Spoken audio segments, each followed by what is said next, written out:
नमस्कार. श्री स्वामी समर्थ. जय जय स्वामी समर्थ. सर्वांचं स्वागत आहे याचे एका नवीन व्हिडिओमध्ये, नवीन विषयासोबत. तर आजच्या विषयामध्ये आपण दररोजचा सगळ्यांच्या जीवनामध्ये जो प्रश्न असतो सगळ्यांनाच, त्या प्रश्नासंदर्भात आपण आज चर्चा करणार आहोत, त्यावर उपाय सांगणार आहोत. तर व्हिडिओ शेवटपर्यंत नक्कीच पहा. चला तर मग व्हिडिओला सुरुवात करूया. तर काय, आपल्या आजच्या धकाधकीच्या जीवनामध्ये या आजच्या हायब्रिड लाईफस्टाईल झाल्यामुळं, या हायब्रिड लाईफस्टाईलमध्ये आपल्या प्रत्येकाला जीवनामध्ये काही ना काही व्याधी सतत मागे लागलेल्या असतात, काही ना काही दोष असतात.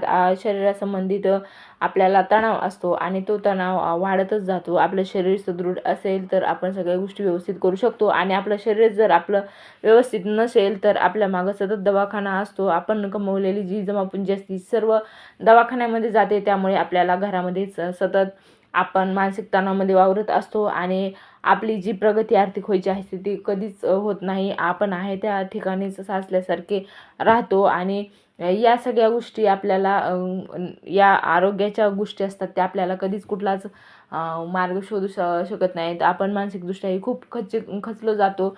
कारण घरामध्ये कुठल्याही माणसाला जर व्याधी असेल तर त्यामुळे संपूर्ण घर डिस्टर्ब असतं. कारण दवाखान्याचा खर्च हा खूप अचाट असतो, आणि तो सर्वजणच पेलू शकत नाही. त्यामुळे अशा ह्या व्याधी असतात ज्या दवाखान्यात कितीही दवाखाना केला तरीसुद्धा त्यांचं निर्मूलन होत नाही, आणि ज्यांचा खूप त्रास असतो अशा व्याधीवर आपण आज उपाय पाहणार आहोत. तर कुठलाही रोग असो, दुर्धर आजार असो, जुनाट आजार असो, किंवा मग न संपणारा दवाखाना असो, तो दवाखाना आहे ती संपवण्यासाठी आपण उपाय पाहणार आहोत. तर आजचा उपाय आहे आरोग्यसेवा. आरोग्यसेवा कोणत्याही आजाराला लागू होते, आणि कुठलाही त्रास असेल तर तो त्याने 100% कमी होतो, असा प्रत्येकाला केल्यानंतरच अनुभव येतो. आणि हे खात्रीशीर आहे, कारण या आरोग्यसेवेमुळे बरेच जण आहे ते व्यवस्थित झालेले आहेत. त्यांचे 100% व्याधी निवारण झालेलं आहे, आणि ते सध्या सुदृढ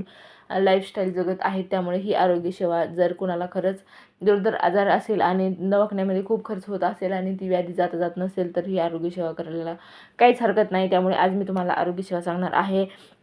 तर आरोग्यसेवेमध्ये कुठल्या कुठल्या गोष्टी येतात, तर आरोग्यसेवेमध्ये पहिला आरोग्यसेवेमधला मंत्र आहे जो आपल्याला दररोज नित्य 41 दिवस करायचा आहे. तो मंत्र म्हणजेच सुरुवातीला आपल्याला 5 मंत्राचा एकच मंत्र आहे, ज्याचे आपल्याला 7 वेळा 7 माळी जप करायचा आहे.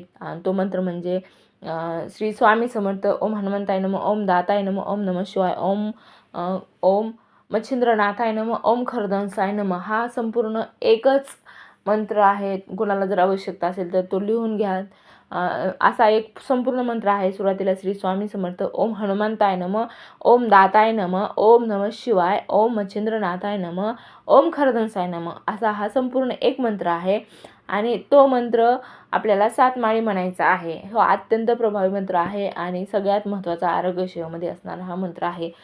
त्यानंतर आपल्याला महामृत्युंजय मंत्र आहे. महामृत्युंजय मंत्राची 5 वेळा 5 माळी असा जप करायचा आहे. महामृत्युंजय मंत्राचा म्हणजे एका माळेमध्ये 108 मणी असतात, ते आपल्याला 5 वेळी 5 माळी करायच्या आहेत. सुरुवातीच्या मंत्राच्या 7 माळी आणि महामृत्युंजय मंत्राच्या 5 माळी आपल्याला शक्य असेल तर करायच्याच आहेत. मग शक्य नसेल तर आपण 3 माळी पण करू शकता, परंतु आपल्याला आपण जितकं अधिक करतो तितका आपल्याला अधिक प्रभाव मिळेल, म्हणून आपल्याला 5 माळी करायच्या आहे. महामृत्युंजय मंत्र हा असा आहे की तो एखाद्याला मृत्यूच्या दाढीमध्ये गेलेल्याचे प्राण देखील परत आणून देणारा हा मंत्र आहे. संजीवनी मंत्र आहे महामृत्युंजय मंत्र, त्यामुळे हा मंत्र देखील तितकाच महत्त्वाचा आहे आरोग्यसेवेमध्ये. त्यानंतरचा मंत्र आहे धूमावतीचा मंत्र आहे. ओम धूम धूम धूमावती स्वाहा, असा हा मंत्र आहे. ओम धूम धूम धूमावती स्वाहा. हा मंत्र देखील आपल्याला 2 माळी, जमलंच तर 3 माळी देखील करू शकता, परंतु किमान 2 माळी तरी हा मंत्र करायचा आहे. आणि त्यानंतर आपल्याला 11 वेळेस तारक मंत्र म्हणायचा आहे. आणि त्यानंतर 14वा अध्याय आहे, जो गुरुचरित्रामधील 14वा अध्याय आहे, त्याचे वाचन करायचे आहे.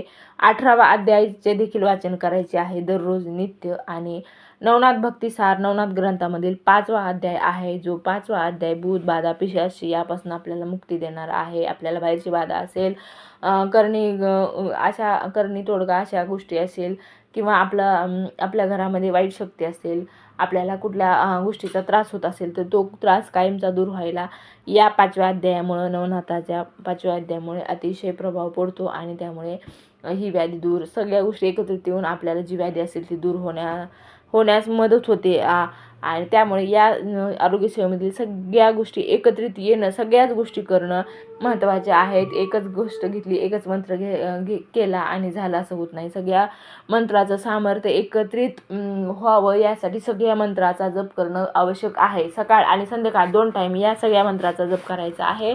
आणि नवनाथाचा 5वा अध्याय आहे तो सायंकाळी 7 नंतरच वाचायचा आहे, कारण संध्याकाळी या मंत्राचा प्रभाव जास्त असतो, त्यामुळे तो संध्याकाळी वाचायचा आहे. त्याचबरोबर दिवसभरात कधी आपण 11 वेळेस तारक मंत्र म्हटला तरी चालतंय, परंतु हे सगळे जप एकत्रित झाले पाहिजेत.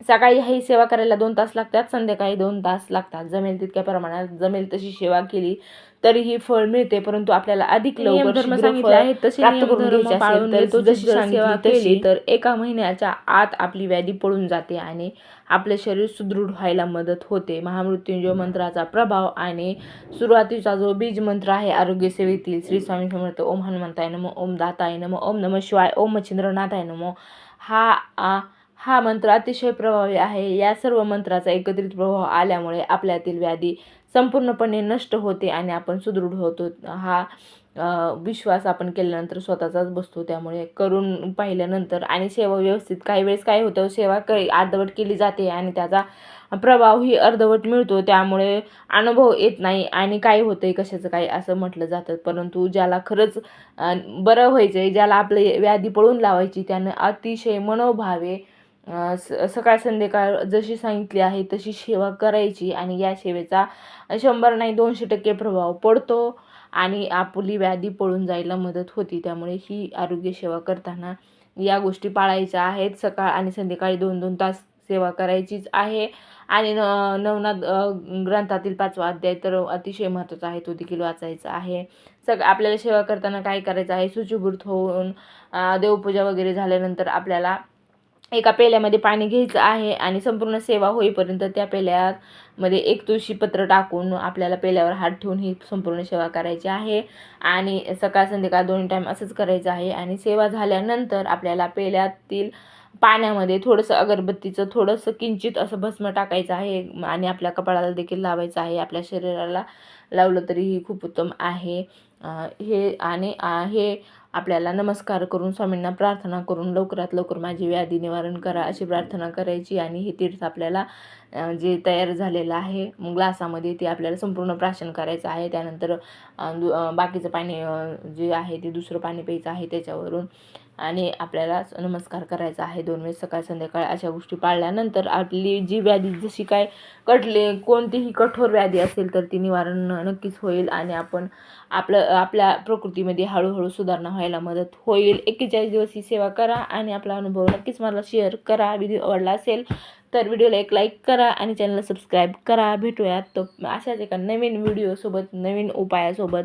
तोपर्यंत धन्यवाद सगळ्यांना. श्री स्वामी समर्थ. जय जय स्वामी समर्थ. अवधूत चिंतन. श्री गुरुदेव दत्त.